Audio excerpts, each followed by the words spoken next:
ولسمه برخه.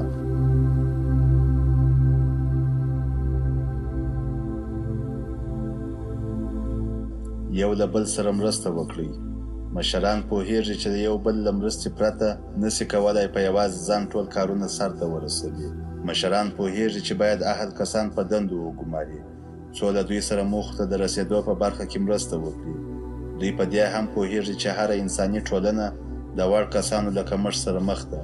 بریا ته د رسېدو په موخه تر ټولو ښه لار د نورو خلکو مشوره اخیستل دي. د مشرانو په څېر د نورو خلکو د نظر، مشورې او مرستې غوښتنه وکړئ او هیڅکله په دې فکر کې مه اوسئ چې په یوازې ځان هر څه کولی سئ او په هر څه پوهیږئ. تاسو دومره زیات عمر نه لرئ چې هره تېروتنه تجربه کړئ. په همدې اساس له نورو مرسته وغواړئ او یا هم د هغوی زده کړئ څو د تېروتنو او غلطیو مخه مو ونیول سي. نسبت خپلو کمزوریو ته هوښیار اوسئ او د داسې لارو په لټه کې اوسئ چې له منځه یې یوسئ. مهمه نه ده چې تاسو د خپلو کمزوریو په اړه فکر وکړئ. مهمه دا ده چې تاسو څنګه کولی سئ خپلې کمزورتیاوې له منځه یوسئ. وروسته پر هغه برخو غور وکړئ چې تاسو ته ځواک در بخښلی سي. پیاوړي مشران د دې وړتیا لري چې د خپلو کمزوریو د له منځه وړلو په موخه د نورو وړ کسانو مرسته وغواړي. دوی له دې لارې په استفادې کولی سي ان پر خپلو راتلونکو پلانونو تمرکز وکړي. که په ځینو برخو کې کمزورتیا احساسوئ، مهمه نه ده چې په اړه یې فکر وکړئ، ځکه تاسو په خپل سازمان کې ډېر پیاوړي کسان په دندو ګمارلي او هغوی کولی سي تاسو سره موخې ته د رسېدو په برخه کې مرسته وکړي. د مشارکت له لارې قدرت ته رسېدل. د مشارکت له لارې د قدرت ترلاسه کولو په موخه اړینه ده چې لاندې مهم ټکي په پام کې ونیسئ. اول، تاسو باید په خپل ژوند کې مهم کسان وپېژنئ. ممکن هغوی تاسو سره په سازمان کې کار وکړي او یا هم ستاسو سازمان ته ورته په یو بل سازمان کې په دنده بوخت وي. وروسته د پېژندنې هڅه وکړئ څنګه کولی سي هغوی خپل سازمان ته راجذب کړئ. که غواړئ نور خلک تاسو سره مرسته وکړي، تر ټولو مهمه ده چې تاسو د هغوی سره ښې اړیکې جوړې کړئ. دوهم، موږ باید د اړیکو جوړولو ته زیات وخت ځانګړی کړو. نن ورځ په ژوند کې هر څه په اړیکو پورې تړلي دي. په ژوند کې ستاسو بریا د نورو خلکو سره د اړیکو د کمیت او کیفیت پر اساس ټاکل کیږي. وروستۍ برخه د همدغو اړیکو ساتنه او لا پراخوالی دي. ښې بریاوې نن ورځ د هغه چا په برخه دي چې تل د خپلو اړیکو په لا پراخوالي ټینګار کوي. همدغه اړیکې کولی سي د دوی سره په راتلونکو پلانونو کې هم مرسته وکړي. د متفکر مغزه داسې ډله جوړه کړئ چې د فعالیتونو اصلي طرح وي. کلونه وړاندې مو په سانډیګو کې د متفکر مغزه تر نامه لاندې یوه ډله جوړه کړه. دا ډله مو له داسې کارکوونکو جوړه کړې وه چې په ترتیب سره به یو له بل سره لیده کاته کول.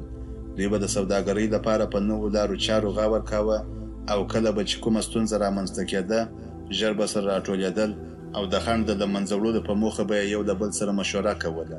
پخوا به که د دوی په کمپنۍ کې یو کس په میاشتو میاشتو له ستونزو سر ټکاوه، خو د متفکر مغزه ډلې په رامنځته کېدو دوی وتوانېدل په څو دقیقو کې د یو بل ستونزو ته حل لارې پیدا کړي. داسې ډلې کېدای سي په عادي او یا هم منظمه توګه خپلو کارونو ته دوام ورکړي. منظمه معنا دا چې دوی ټول سره راټولیږي او د ستونزې حل تر عنوان لاندې یوه غونډه جوړوي. د دې غونډې موضوع او پوښتنې مشخصې وي. د غونډې غړي د نوو افکارو او نظریاتو سره بلدیږي او هر هغه څه چې د دوی په ذهن کې دي یو له بل سره شریکوي. دا مهمه نه ده چې په غونډه کې بهرني کسان هم برخه واخلي، ولې تاسو ته د یو مدیر په توګه اړینه ده چې د ستونزې د حل په موخه د خپلې ډلې یو کس وټاکئ، پرله پسې غونډې ونیسئ، یو له بل سره مشوره وکړئ او هغه ستونزې چې ستاسو د پرمختګ مخه یې نیولې له منځه یوسئ. مدیریت شوي تړښتونه. د قدرت لرل ستاسو په مدیریت پورې تړاو لري. قدرت په دې معنا نه دی چې تاسو د خلکو په وهلو ډبولو کې ترې کار واخلئ. قدرت دلته د ژمنو کسانو په معنا کارول کیږي. که څه هم ځینې کسان ښایي تاسو پورې هیڅ نه وي تړلي، خو کولی سي تاسو سره د سازمان په پرمختګ کې مرسته وکړي. دا کسان چمتو دي چې ستاسو سره مرسته وکړي، ځکه چې تاسو هم په لومړیو کې په ورته کار لاس پورې کړی و. دغې کړنې ته د متقابلې اړیکې قانون هم ویل کیږي. دا قانون موږ ته دا راښیي چې که چیرې تاسو د نورو سره مرسته وکړئ او هغوی خپلو موخو ته ورسیږي، لرې نه ده چې هغوی به هم د تاسو سره مرسته وکړي څو خپلو اهدافو ته ورسیږي. د قدرت یو له مهمو عواملو متقابل درناوی دی، ځکه که تاسو په کمپنۍ کې خپلو کارکوونکو ته متقابل احترام ولرئ، هغوی چمتو دي موخې ته د رسېدو په پار ځانونه قرباني کړي. پیاوړي صداکاران ونیسئ. ډېری مشران د خپلو صداکارانو په مرسته او لارښوونه لوړ مقام ته رسېږي. لکه څنګه چې مخکې مو هم یادونه کړې وه، مشران په یوازې ځان نسي کولی ټولې چارې پر مخ یوسي او په هره برخه کې وړتیا وښیي. مشرانو ته اړینه ده تر څو له نورو خلکو سره مشورې وکړي او د ځان لپاره پیاوړي صداکاران ونیسي، څو وکولای شي بریا ته ورسېږي. دلته څو مهم ټکي بیان شوي چې د مشوره کوونکي او مشوره ورکوونکي ترمنځ اړیکه ټینګوي او زده کول یې خورا اړین دي.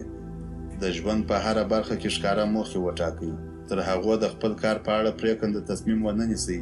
هېڅکله د نورو خلکو مشوره مه اخلئ، ځکه که ستاسو لیدلوری مشخص نه وي، صداکاران هم نسي کولی تاسو ته سمه مشوره درکړي.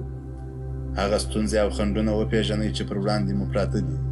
مشخص کړئ چې کوم مهارت، پوهې او تخصص ته اړتیا لرئ، څو وکولای شئ هغه ستونزې چې پر وړاندې مو پرتې دي له منځه یوسئ. دلته تاسو کولی شئ د ستونزو د له منځه وړو په موخه د خپلو صداکارانو مشورې واخلئ.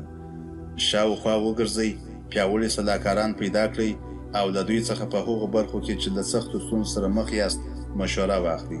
خپل صداکاران داسې کسان ونیسئ چې د مدني ټولنو غړیتوب او یا هم د ټولنې او خلکو سره نږدې اړیکې ولري، ځکه دوی کولی شي د تاسو سره په څېړنیزه او اطلاعاتي برخه کې مرسته وکړي.